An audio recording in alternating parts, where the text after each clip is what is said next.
Colonel Sanders ने एक बार कहा था, मेरी जिंदगी के केवल 2 नियम हैं, किसी भी काम को करने की पूरी कोशिश करो और जितने बेहतर तरीके से हो पाए उतने बेहतर तरीके से उस काम को करो।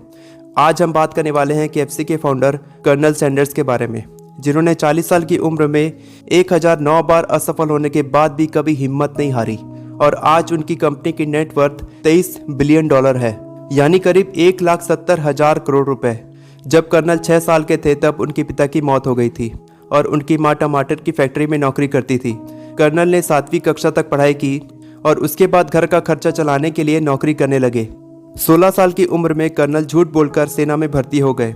सेना से निकलने के बाद रेलवे में मजदूरी करने लगे। साथियों के साथ झगड़ा होने के कारण उन्हें वहां से भी निकाल दिया गया और कर्नल अपनी मां के पास वापस घर आ गए। घर आने के बाद उन्होंने इंश्योरेंस एजेंट का काम किया, लेकिन यहाँ से भी उन्हें निकाल दिया गया।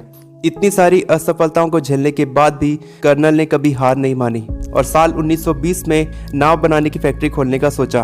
कुछ समय के बाद कर्नल ने नाव की जगह लैंप बनाने का सोचा, लेकिन किसी दूसरी कंपनी ने कई गुना बेहतर लैंप मार्केट में उतारे और कर्नल ने इस काम को भी छोड़ दिया।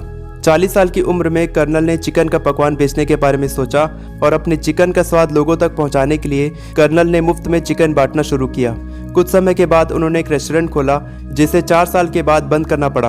उन्होंने दोबारा एक नया रेस्टोरेंट खोला, लेकिन विश्व युद्ध होने के कारण ये रेस्टोरेंट भी बंद करना पड़ा। इसके बाद कर्नल ने अपनी चिकन रेसिपी की फ्रेंचाइजी खोलने का सोचा। कर्नल दर दर भटकते रहे और सभी रेस्टोरेंट के मालिक ने उनके चिकन की फ्रेंचाइजी को मना कर दिया। कर्नल को 1009 बार रिजेक्शन का सामना करना पड़ा, लेकिन कर्नल हार मानने वालों में से नहीं थे। कर्नल लगातार कोशिश करते गए और एक दिन उनकी कोशिश रंग लाई जब KFC की ब्रांचेस केवल उस शहर में नहीं बल्कि पूरी दुनिया में तेजी से फैलने लगी और साल 1964 तक KFC की 600 ब्रांचेस खुल चुकी थी। इसके बाद कर्नल ने अपनी कंपनी $2 मिलियन में इन्वेस्टर्स को बेच दी। साल 1970 तक KFC की ब्रांचेस 600 से बढ़कर 3500 तक हो चुकी थी। 1986 में पेप्सिको कंपनी ने KFC को $840 मिलियन की भारी रकम देकर खरीद लिया। दोस्तों, ये कहानी साबित करती है कि असफलता उसको कभी नहीं रोक सकती जो जिद पर अड़ा होता है।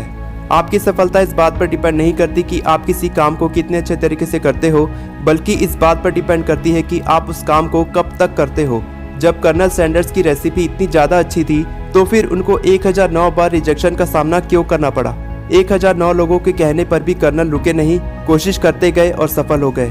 दुनिया में 99% लोग इसीलिए सफल नहीं हो पाते क्योंकि वो क्विट कर देते हैं, फेल होने के बाद रुक जाते हैं। लेकिन अगर आपको 1% सफल लोगों में आना है तो आपको रुकना नहीं है।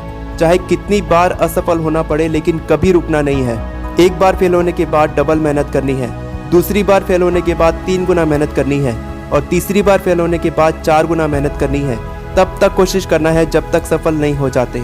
वहाँ तूफान भी हार मान जाते हैं जहाँ कश्तियाँ जिद पर अड़ी होती है। उम्र थका नहीं सकती, ठोकरें गिरा नहीं सकती, अगर जिद हो जीतने की तो हार भी हरा नहीं सकती। So never give up, try and try until you become successful. All the best for your success.